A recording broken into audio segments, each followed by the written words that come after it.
Vera Magalhães, seja muito bem-vinda ao Jornalistas Etc. Muito contente de você estar aqui. Obrigada por ter aceitado o convite.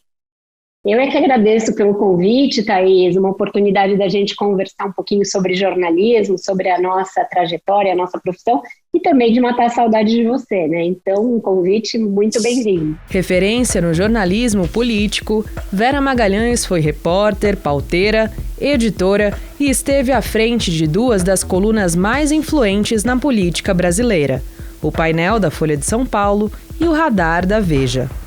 Assídua nas redes sociais, a colunista do jornal O Globo e da rádio CBN conta aos jornalistas e etc.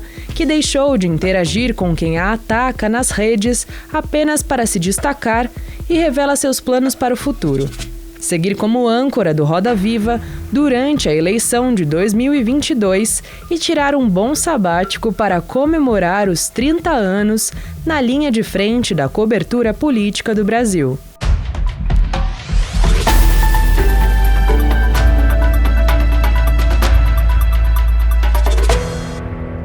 A gente teve o prazer de trabalhar juntas, eu e a Vera, mas muito antes ela foi repórter, pauteira, editora, e a Vera, comandou duas das principais colunas de política no país, né? O Painel da Folha e o Radar da Veja, e hoje ela comanda o programa de entrevistas Roda Viva na TV Cultura. A Vera é uma das jornalistas políticas mais influentes do Brasil e o que ela escreve não é lido só pelo seu público, só pela sua plateia, mas pelas fontes e pelos personagens de que ela trata, ou seja, dos políticos mais importantes do Brasil e toda essa gente que está ligada ao poder. Então, Vera, eu sei que você não tem tempo sobrando, mas mesmo assim você não só é muito ativa nas redes sociais, como eu vejo que muitas vezes você não se contém e você acaba respondendo provocações, respondendo ataques, e eu queria saber, isso me intriga. Você faz isso por uma questão de princípio, porque você acha que faz parte do seu papel participar do debate político nas redes, inclusive, ou você faz isso porque você não se contém, ou, como você já falou uma vez, calar não é a sua natureza? Um pouco por isso, Thaís, mas eu tenho filtrado um pouco essas respostas que eu dou. Isso tem sido bem mais raro, porque eu percebi que muitas vezes você responder a um tipo de provocador, aquele que quer usar o seu prestígio, que quer usar a sua relevância para ganhar um palanque, para ganhar um holofote, isso acaba sendo contraproducente. Então, acho que houve um amadurecimento aí, amadurecimento vindo dessa exposição maior nas redes sociais, a que todos nós jornalistas que estamos fazendo o debate público por ali estamos sujeitos. Então, hoje em dia, eu me reservo a responder apenas a quem também está no debate público e, de alguma forma, ou fonte, ou uma autoridade, ou alguém que eu respeito. Então, eu tenho direcionado mais as respostas a essas pessoas, os arrivistas, os que tentam usar o meu prestígio e a minha relevância para ganhar público, esses eu tenho evitado responder. Coloquei todo tipo de filtro para nem ver, não fico lendo comentários e parei de fazer isso. Tenho usado hoje em dia as redes muito mais para preparar aquilo que eu acho, a minha opinião, as minhas colunas, o programa Roda Viva, as minhas inserções na CBN, do que para ficar dando palco e palanque para maluco ou para oportunista. Então, agora você estabeleceu uma nota de corte. Debate público só com quem está no debate público e haters, bloque para eles. Bloque, isso quando eu leio, muitas vezes eu nem leio, então eu não bloqueio porque eu não li. Silenciamento, aqueles polemistas profissionais, gente que não esconde o fato de que está querendo ganhar like, ganhar seguidor, ou falando para um nicho ali muito específico, ideológico. Esses eu não tenho interesse nenhum em debater, porque eu sei que o debate não é intelectualmente honesto. Não é que a pessoa está te fazendo uma pergunta ou te fazendo uma provocação porque ela realmente tem dúvida quanto ao seu posicionamento. É porque ela quer te expor e, com base nisso, crescer, ganhar público. Isso é bem manjado já. É um expediente bastante comum à esquerda e à direita, e não contem comigo para isso mais. Falando em esquerda e direita, você recebeu 2 ataques públicos e duros recentemente.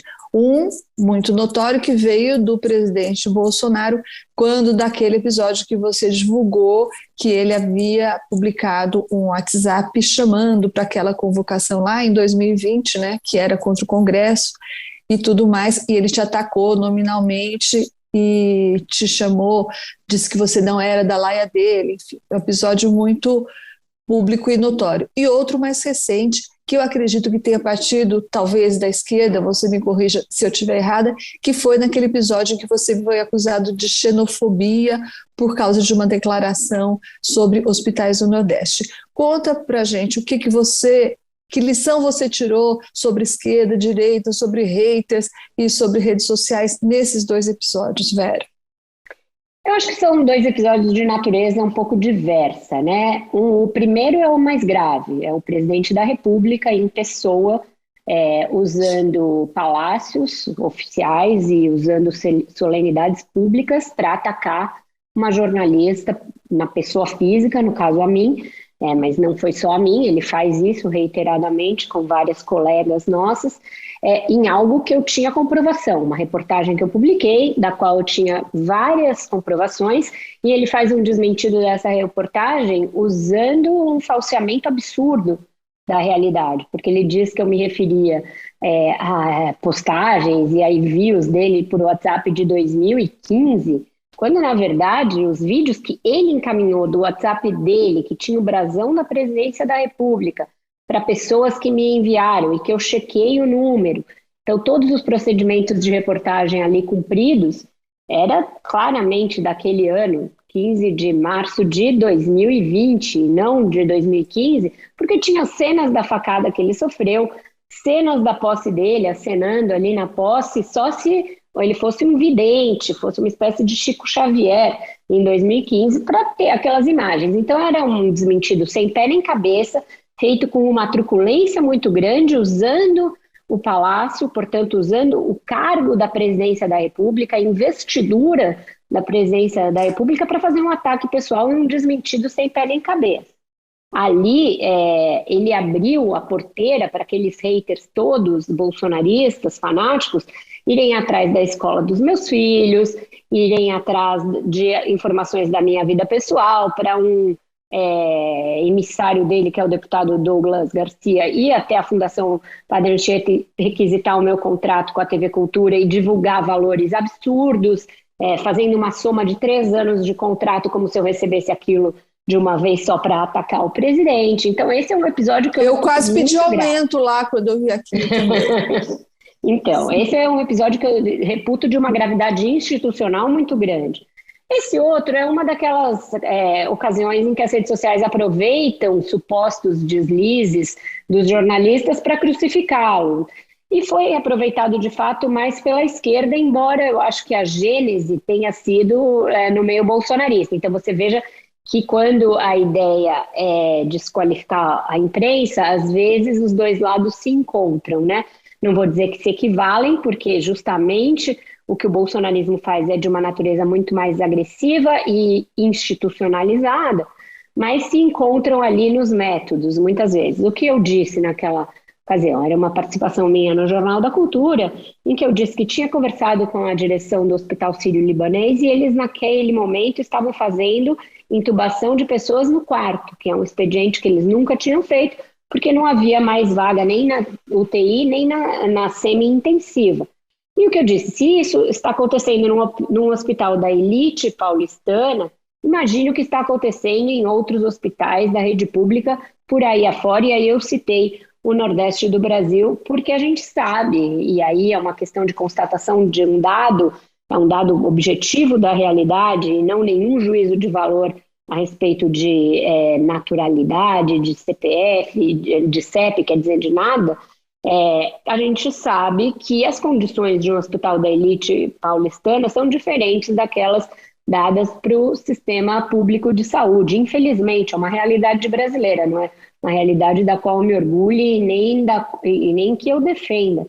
Mas eu, nessa ocasião, foi uma das vezes em que eu achei que era o caso de responder justamente por isso, para que não ficasse consignada e perpetuada uma versão errada do que eu disse, porque o que eu disse nada tinha a ver com xenofobia ou com preconceito de qualquer espécie. E aí sim eu fiz uma resposta e acho que o caso ficou encerrado e ficou ali circunscrito a uma tentativa dessas de ataque que a gente sofre vira e mexe. Ainda sobre redes sociais, Vera, mas da parte do governo, a gente tem ouvido essas notícias de que há influenciadores pagos, o governo pagou influenciadores para defender o tratamento precoce, o chamado tratamento precoce, né, que é, na verdade, a cloroquina, e também que houve lá manobras para privilegiar com propaganda o que eles chamam de mídia aliada. Você cobriu vários governos, inclusive o governo da Dilma Rousseff, que tinha lá os chamados blogueiros progressistas. Que diferenças e semelhanças você vê entre essa tropa bolsonarista, pró-Bolsonaro nas redes, eu digo as que trabalham a soldo, né, e os tais blogueiros progressistas da época da Dilma Rousseff? Eu acho que o DNA da ferramenta é o mesmo, Thaís, é você encontrar entre influenciadores, e hoje em dia as redes sociais têm um papel muito maior do que tinham naquela época, pessoas dispostas a emprestar o que elas têm de seguidores, ou de reputação, ou de influência para propagar uma versão oficial dos fatos, né? Na verdade, isso foi a gênese antes da Dilma, ainda governo Lula II, quando o Franklin Martins era secretário de comunicação do governo, era o titular da SECOM, e aí começou essa relação entre o governo e esses blogs, e também começou ali a criação de blogs de entidades públicas, de empresas públicas, para furar a imprensa. Nessa ocasião, a Petrobras, que era alvo de uma CPI no Congresso, ainda no governo Lula, antes do Petrolão, criou um blog da Petrobras e toda a pergunta que a imprensa mandava, de uma reportagem que ainda estava em apuração, eles publicavam antes neste blog para furar o próprio jornalista que estava fazendo a matéria. Então tem expedientes os mais variados para tentar constranger ou tentar empastelar o trabalho da imprensa. O que você me pergunta, e aí eu acho que tem de ser objeto de uma investigação mais aprofundada, já está sendo por meio do inquérito das fake news, do inquérito dos atos antidemocráticos no Supremo, é essa ligação follow the money. Isso eu nem tenho como inferir aqui, sob pena de estar sendo até leviana, não tenho os dados dessa informação, mas tudo indica que a SECOM, agora no governo Bolsonaro, foi um instrumento de distribuição de recursos para blogueiros simpáticos e para outros influenciadores, e que isso foi feito a revelia de critérios técnicos, né, da chamada mídia técnica, de audiência, de número de assinaturas e etc. Então, acho que tem um veio aí a ser explorado pelo ministro Alexandre de Moraes, que é o responsável pelos 2 inquéritos, e que vai mostrar essa relação de pagamentos ou de transferências ou de anúncios direcionados via Google. Tem hoje uma miríade aí de modalidades pelas quais essas pessoas podem se financiar, e a relação entre o que elas publicaram, o que elas propagaram, o que elas defenderam e esses repasses. Vera, a gente trabalhou juntas na Veja, acho que você se lembra que o então diretor, o querido Eurípides Alcântara, ele falava estava começando a surgir, a tomar força, esses blogueiros, influenciadores, e desde aquela época já se notava que não todo leitor sabia diferenciar o que era uma notícia vinda do jornalismo profissional e o que era uma informação ou mesmo uma mentira disseminada por esses blogueiros, influenciadores, e ele fazia uma analogia muito interessante. Ele dizia que era como se fosse água potável, né, o que a imprensa fazia, porque vinha filtrada, porque passava pelos controles de qualidade e tudo mais, e a água das poças, né, essa água que não tem tratamento e que era produzida por esses blogueiros, influenciadores e jornalistas amadores, e que às vezes as pessoas consumiam achando que era a mesma coisa. Você acha, Vera, que a pandemia de alguma forma contribuiu para valorizar o jornalismo profissional e mostrar para o público, para o espectador, a diferença entre água potável e água das poças, ou não? Acho que sim. Eu acho que nunca informação de qualidade checada e lastreada por meio de apuração e por meio de empresas que fazem um jornalismo profissional e, portanto, pagam os seus jornalistas e fazem com que eles sigam todos os critérios éticos e técnicos de uma apuração. Isso foi muito valorizado com o advento da pandemia. A gente teve um crescimento de assinaturas de jornais no primeiro momento, as pessoas muito ávidas por informação de qualidade, mas como essas coisas nunca são estanques e nunca são lineares, também houve um crescimento do outro lado, desse grupo de pessoas dispostas a defender o indefensável, a propagar negacionismo, a propagar bruxarias no lugar de ciência. Então, isso também teve um crescimento. Eu acho que é mais arriscado você praticar esse xamanismo jornalístico hoje em dia, porque tem vidas em jogo. Você empenhar o seu nome ali para defender não só ideologicamente um governo, mas colocar o seu dedo para defender tratamentos ineficazes, não compra de vacinas, a não vacinação, disseminar fake news a respeito do surgimento do próprio vírus. Eu acho que isso vai ter um preço para quem se dispôs a chafurdar nessa água suja aí de que falava o Eurípides, muito maior do que antes. Não se trata mais só de você defender o mito, o capitão, o Bolsonaro, e falar este governo é melhor porque antes era o PT e havia uma corrupção. Só esse preto e branco ideológico, esse fla-flu ideológico que havia antes, eu acho que já queimava muito o filme de muita gente. Agora, gente que se dispôs a defender algo que implica diretamente na vida e morte das pessoas, eu acho que essas pessoas vão ter um julgamento bem pior do Tribunal da História. Elas podem fazer um sucesso agora, imediato, ainda mais porque uma pandemia tem a característica de fazer com que as pessoas busquem remédios milagrosos, busquem a cura, busquem alguém que diga que elas não precisam se isolar em casa, que elas não precisam usar máscara, que está tudo bem trabalhar normalmente, porque isso é a nossa vida normal, essa é a nossa tendência, né, natural, é querer que a vida retorne ao que ela era. Então, os charlatões que estão vendendo isso podem até ter um sucesso efêmero e imediato, mas eu acho que no cômputo da história eles vão sair muito pior do que eles se saíam antes só defendendo o governo, e aí qualquer governo, né, o atual ou os anteriores, do ponto de vista político e ideológico. Falando em vacinas e pandemia e responsabilidade, você foi uma das jornalistas que mais duramente atacou e mais incessantemente atacou o tal do tratamento precoce, a cloroquina, e depois você atacou também os sommeliers de vacinas, né? Você estava muito envolvida, sempre esteve muito envolvida nessas questões que surgiram com a pandemia. Eu queria saber, Vera, qual que você acha que é o limite? Você muitas vezes, inclusive, escreve em primeira pessoa, né? Na sua coluna no Globo, você tem escrito muito em primeira pessoa. Eu queria saber qual que é, na sua opinião, o limite para o engajamento do jornalista em qualquer assunto. E se você acha que o governo Bolsonaro forçou, de alguma forma, o alargamento desse limite.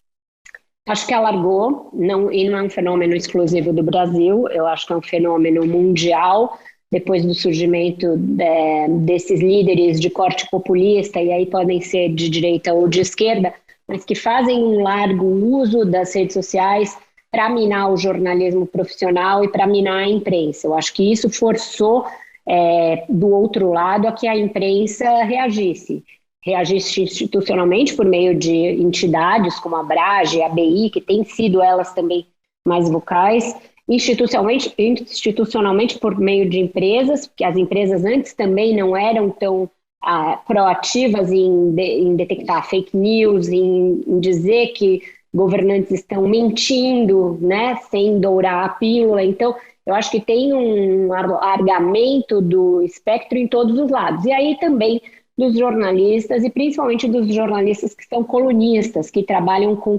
opinião e ou análise, que é o meu caso. Certamente houve um alargamento dessas possibilidades que veio nos últimos anos e que é uma questão ali de tentativa e erro. Eu acho que algumas pessoas mergulham sem medir tanto a temperatura da água. Eu acho que eu sou uma delas, acho que não sou a única, acho que tem outros colegas que também fazem isso. E eu acho que o limite, Thaís, o limite é o da defesa da democracia, defesa da ciência, defesa das instituições e defesa do jornalismo como um baluarte aí do que a gente acredita como a nossa profissão. Eu acho que esses são os limites. Quando qualquer uma dessas coisas estiver em xeque, eu certamente estarei do outro lado. E estarei do outro lado sem falsas concessões um lado diz isso e outro lado diz aquilo, porque não é esse o papel histórico de um jornalista e de um analista neste momento, nesta quadra pela qual passa o nosso país. Isso eu tenho muita firmeza, muita convicção, e eu tento sempre balizar essas minhas opiniões e essas minhas opiniões mais duras e mais sem passar pano, com base na Constituição, com base no que mostra a história, com base no que mostra o exemplo internacional. Então eu não faço tudo não é algo da minha cabeça, eu acho que nunca é assim que eu escrevo, mesmo nas redes sociais. É sempre trazendo à luz uma realidade e o que ela implica em consequências, em causas e em exemplos do passado. Você diz que é uma daquelas jornalistas que mergulha antes de sentir a temperatura da água. Você já mergulhou demais ou você já se queimou por não medir essa temperatura da água, Vera? Certamente. Eu acho que quem não é de ficar sempre pensando nas consequências e nas implicações e no que a pessoa pode lucrar ou perder com os seus posicionamentos, eu acho que sim, se machuca um pouco mais. Eu acho que é do jogo, eu estou acostumada a isso, né? Me considero uma pessoa hoje madura e segura do meu papel, da minha posição, do meu tamanho, para poder bancar essa minha atitude. Mas é isso, não é algo irrefletido, nunca é algo na porra impulsivo. Louca, não é, às vezes até pode ser por impulso quando eu vou me defender. Eu acho que todos nós temos esse momento.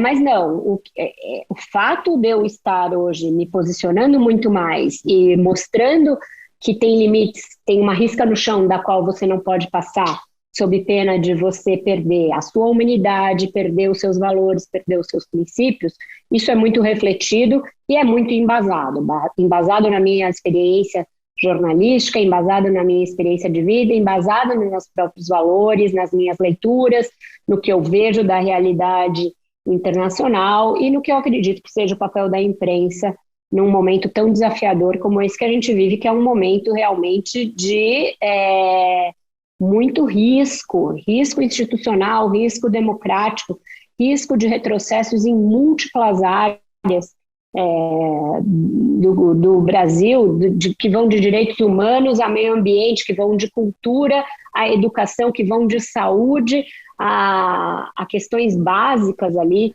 E o uso da primeira pessoa para falar sobre isso, o uso da primeira pessoa para falar sobre isso é uma forma de reiterar a sua responsabilidade. Qual o motivo que te faz, às vezes, optar por escrever em primeira pessoa? Acho que é estilo. Acho que é uma questão de mostrar. Geralmente, quando eu faço isso nas redes sociais, é porque essa é a linguagem das redes sociais mesmo. Quando eu faço isso no rádio ou na coluna, eu acho que é para trazer para o leitor e para o ouvinte o fato de que eu conversei com pessoas, de que eu fui a campo apurar, de que tem ali por trás um trabalho jornalístico, um trabalho de levantamento de dados, um trabalho de apuração que não é tipo vozes da minha cabeça. Quando eu falo, eu conversei com alguém me disse, o relator me falou, eu estou trazendo isso que é o background da nossa apuração jornalística para frente, seja da câmera, seja do rádio, seja do meu texto, no blog ou na coluna do Globo. Então, eu acho que é mais uma opção também para ser mais compreendida, para ter um vínculo, estabelecer um vínculo com quem está me lendo ou me ouvindo, e também uma questão de estilo. Eu acho que outras publicações fazem isso de uma forma mais usual. A Piauí, por exemplo, me ocorre agora, uma revista em que as reportagens têm muito. Eu falei com fulano, eu falei com Beltrano. Essa recomposição da feitura da reportagem como um elemento também a ser trazido para o público. Acho que tem um pouco disso. Vamos para a televisão, então. Vamos falar um pouco do Roda Viva, que é o programa que você comanda e que é o único da TV que tem esse formato, né, de vários entrevistadores sob o seu comando e o entrevistado no meio da roda. Daí eu fico pensando, tecnicamente, operacionalmente, qual que é a parte mais difícil, Vera, de comandar um programa como esse? Por exemplo, seria controlar o fluxo das perguntas? Todo mundo quer perguntar, um acaba atropelando o outro e você tem que evitar isso. Ou o mais difícil é fazer um entrevistador mono pegar no tranco, esquentar, manter a temperatura quente. Entendeu? Qual que é o pedaço mais difícil da sua tarefa no Comando Roda Viva e qual foi a entrevista mais difícil por uma dessas razões aí que você fez até hoje? Tem sido um aprendizado a cada programa, e aí não entra o clichê não, é porque é real mesmo, e a cada um se apresentam alguns desses elementos que você mencionou e alguns outros, Thaís. Eu nunca fui de TV, eu sou uma jornalista que, como você descreveu no início da nossa conversa, teve uma carreira quase toda ela no jornalismo impresso, então ninguém conhecia a minha cara, a não ser as fontes, a não ser aquele leitor de jornal que é um nicho dentro do Brasil.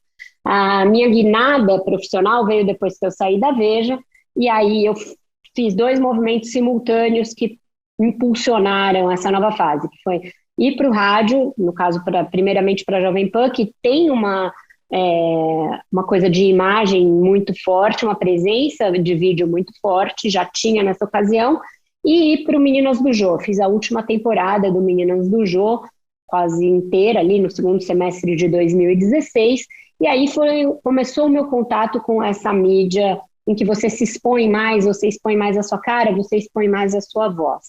Mas isso também é diferente do que o que eu faço hoje no Roda Viva. Isso foi um outro passo, porque eu nunca tinha ancorado um programa, e ancorar um programa significa ser a mediadora de todas essas facetas que você mencionou, e muitas vezes não opinando, porque eu vou receber ali entrevistados dos mais diferentes cortes, das mais diferentes matizes ideológicas, e eu tenho de estar disposta a ouvir, ainda com maior ou menor grau de provocação, para que eles falem. Então, muito do trabalho é feito pelo resto do pessoal que está ali. Então, essas questões técnicas a gente acaba mais ou menos dominando. Fazer entrevista é algo que você faz melhor do que quase todos os jornalistas que eu conheço, o que eu acho que eu faço bem também, sempre foi algo que eu gostei de fazer, a gente vai lá e faz. O que tem sido mais difícil para mim, mais novo e mais desafiador, é compor esse mosaico de diversidade de entrevistados, de pluralidade de vozes, inclusive na bancada, de abrir o Roda Viva mais para uma diversidade de gênero, de raça, de vozes diferentes do ponto de vista político, que eu acho que estavam muito ausentes do programa nas últimas temporadas dele, nos últimos comandos. Então, os meus maiores desafios, aqueles que me fazem ali perder umas horas à noite, ficar pensando, não são tanto esses técnicos, que esse a gente acaba pegando no susto. Eu fiz fonoaudiologia, eu fiquei treinando no TP, eu sou bem CDF nessas coisas, então nessa parte técnica eu fiquei bem condicionada e eu fico atenta ao ponto, acho que eu me viro mais ou menos bem. O meu maior desafio é esse que é jornalístico, antes de tudo, que é de fazer o Roda voltar a ter relevância, fazer ele voltar a ser um programa instigante para o público, que leve o público, quem vai ao Roda nessa semana? Ter essa pergunta sempre, fazer os jornalistas voltarem a me procurar, poxa, eu sou fulano, eu sou Beltrano, e eu gostaria de ir à bancada do Roda, ou eu chamar um jornalista jovem e ele falar assim, eu nunca pensei que esta bancada fosse para mim. Eu acho que esses são os desafios mais provocadores e aqueles que me movem mais no comando do programa. Então, dito isso, né, sobre os aspectos mais gerais e técnicos, esse aprendizado traz algumas histórias divertidas ou meio assustadoras, né, Thaís? Uma delas foi um Roda Viva até que você participou, que foi com o Ciro Gomes. No dia em que ele faria o programa ao vivo do estúdio, ele me manda uma mensagem dizendo que estava tendo febre, tossindo, espirrando e que corria o risco dele estar com Covid. Isso logo no início da pandemia. Aí não dava para desmarcar a entrevista. Eu não tinha um plano B no dia e eu não tinha nenhuma gravada de gaveta que pudesse pôr. E aí foi o pretexto ali, a oportunidade da gente antecipar uma tecnologia que a gente já estava estudando, que era o uso daquilo que a gente chama de tractana, que é aquele totem que fica no meio ali do estúdio, no lugar da cadeira do Roda, em que o entrevistado entra remotamente. Era algo que estava sendo gestado já desde antes da minha chegada ao programa, mas em ritmo lento, e que foi, colocado em prática às pressas. A gente mandou um mochilink lá para o hotel dele, ficou um distanciamento entre o cinegrafista e ele, tal, aquela operação de guerra, mas ele entrou ao vivo, eu morrendo de medo de dar errado, porque nunca tinha sido testado, foi na marra ali, e isso propiciou a gente fazer muitas entrevistas internacionais, entrevistas com pessoas que eram grupo de risco e estavam isoladas por causa da pandemia. Algumas das melhores e mais rumorosas entrevistas que a gente fez no Roda foram por meio da Traquitana. Felipe Neto, o Marcelo Adnet, Emicida, a Chimamanda Ngozi, todos eles acabaram entrando por essa Traquitana testada ali no susto. Então foram momentos de pânico. Momentos de pânico e um quase desastre que acabou se provando uma solução. É isso, exatamente. Esse foi um momento em que eu fiz aquele aprendizado na marra ali. E valeu, foi uma tecnologia que nos salvou muito e expandiu muito o horizonte de entrevistas possíveis. E que vai ser mantida a partir de agora, finda a pandemia, né? Se ela acabar um dia, vai ser mantida, mas eu sempre gosto mais do entrevistado sentado lá, permite interferir, interromper com mais fluidez, sem ficar aquele ruído, aquele delay, mas que certamente salva e permite a gente buscar entrevistados nos 4 cantos do globo. Então você está hoje no Roda Viva, você também faz várias entradas, 2 entradas, né, na CNN por dia. Na CBN, sim. CBN por dia. Aí você tem a sua coluna no Globo, o seu blog, e bom, não são poucas essas coisas que você faz, né? Eu queria fazer um exercício de futurologia, Vera. Com a situação do país tão instável como está, e com todas as suas múltiplas tarefas, como é que você vê Vera Magalhães em 2023, janeiro de 2023, como você vê Vera Magalhães e como que você vê a cena política em janeiro de 2023? Para encerrar. Nossa, aí nem se eu fosse a mãe de nada. Vamos lá. Não perguntaria isso para qualquer um. O que eu tenho em mente, né? Eu gostaria de comandar o Roda o ano que vem, no ano eleitoral. Seria um desafio para coroar essa minha passagem por lá. Eu acho que aí eu cumpriria um ciclo legal de 3 anos à frente do programa e fazendo o coroamento com a cobertura das eleições. O meu contrato vai até o fim deste ano. Que serão sangrentas, né? Que serão certamente sangrentas. O meu contrato vai até o fim deste ano agora, 2021, então ele teria de ser prorrogado por 1 ano para que isso se realize. Ainda não tem essas tratativas, então não posso te dizer se vai acontecer ou não. Depois disso, o meu desejo hoje, aquele desejo interno, é dar uma parada, Thaís. Eu fiz um sabático em 2014 e foi a melhor coisa que me aconteceu. Foi um sabático que foi propiciado porque o meu marido recebeu um convite e eu achei que este convite era incompatível com eu permanecer à frente do painel naquela eleição. Então eu pedi para a direção da Folha de São Paulo para me afastar num programa de sabático que era institucionalizado na Folha. Você podia ficar X meses afastada, a depender do tempo de casa que você tivesse. Eu tinha mais de 10 anos de Folha e fiquei 3, 4 meses afastada. Foi maravilhoso para a minha carreira. Eu fui estudar roteiro em Los Angeles, me desliguei realmente daquela eleição, vi que ninguém morre por não cobrir todas as eleições, eu cubro todas desde 1994. Então foi salutar para mim, para aprender outras coisas, para abrir a minha cabeça, para expandir as minhas habilidades como escritora, para dar um tempo daquela neurose toda, para preservar o casamento, para preservar o meu emprego. Foi bom em todos os aspectos. Então eu ando com muita vontade de fazer algo semelhante em 2023, que vai ser um ano muito específico na minha carreira, que vai ser o ano que vai coroar os 30 anos da minha carreira, e 30 anos, todos eles vividos no fronte da imprensa diária. Isso pode parecer trivial para quem não está nessa nossa batalha, mas a gente sabe o quanto isso custa, né? O quanto tem um preço em saúde mental, em relações, em tudo, porque é algo que você praticamente não descansa. E atualmente a minha rotina é essa que você descreveu, que é muito cansativa. E esse sabático não implicaria certamente sumir de cena, parar com tudo. Hoje em dia a gente viu com a pandemia que estando em qualquer lugar você consegue fazer muita coisa, mas talvez implicasse dar uma parada em algumas dessas minhas atribuições. Então isso é o que eu vislumbro, é o que eu pretendo construir devagarinho ali, e que vai ser mais forte ou não, a depender do resultado das eleições. E essas eu me eximo de fazer qualquer tipo de previsão, porque eu acho que está tudo muito em aberto.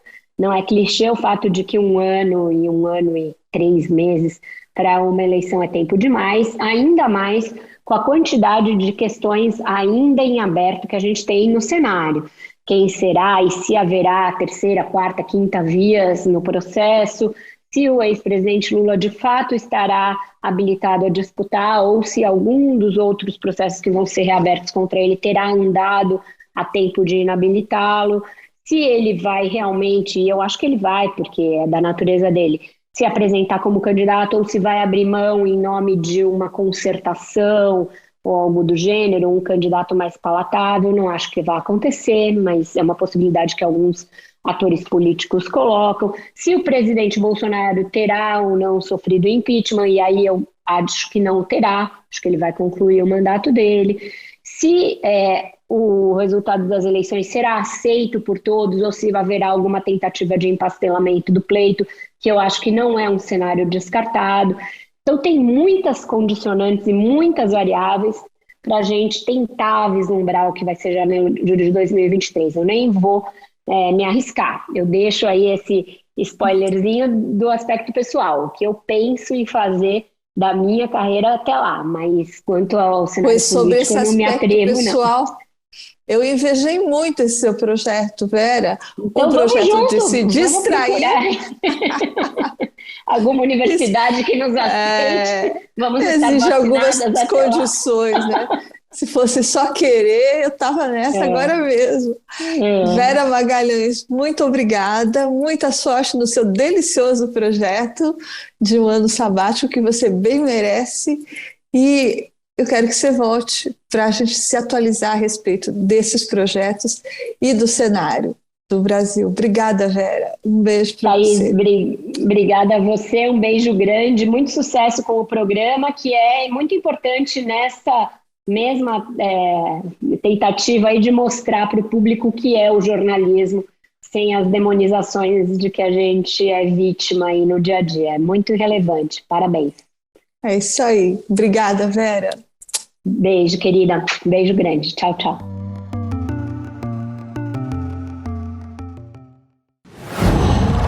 Qual?